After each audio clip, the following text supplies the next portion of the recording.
BJP नेता प्रशांत जगदेव को गुंडागिरी विरोध में मुख्य निर्वाचन अधिकारी को फेराद होईछि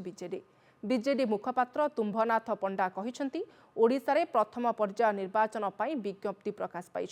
हेले राज्य बीजेपी नेता विज्ञप्ति प्रकाश पाइबा पूर्व गुंडागर्दी कर चली गतकाली खोर्धा निर्वाचन मंडली रे एक सांस्कृतिक कार्यक्रम चलता बेले बीजेपी नेता प्रशांत जगदेव धसई पशिथिले लोके विरोध करिबारु से धमकाई पूर्वरु लोकों उपरे गाड़ी मड़ाई जगदेव 6 दिन तले टांगी छणगिरी रे जने कार्यरत सांबादिकों को भी आक्रमण करथिले पूर्वरु तांकर एपरि गुंडागर्दी पाई से राज्यवासी पाखरे निंदित होइछन्ते एबे लोकों को डराई धमकाई निर्वाचन जितिबा पाई हीन उद्यम करुछन्ती प्रशांत जगदेव तांको उपरे अंकुश लगाइबाकू निर्वाचन कमिशन को अनुरोध करिछि बीजेडी।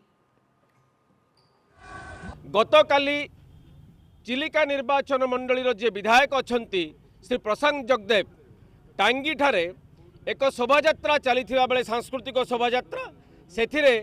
सी आसी शोभायात्रा को लीड करेंगे बोलिकी से जो जबरदस्ती कले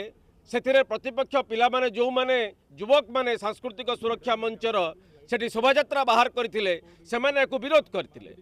तो से जबरदस्ती से शोभायात्रा को लीड करने जिते कहले से पाटितुंड धमक चमक देकी से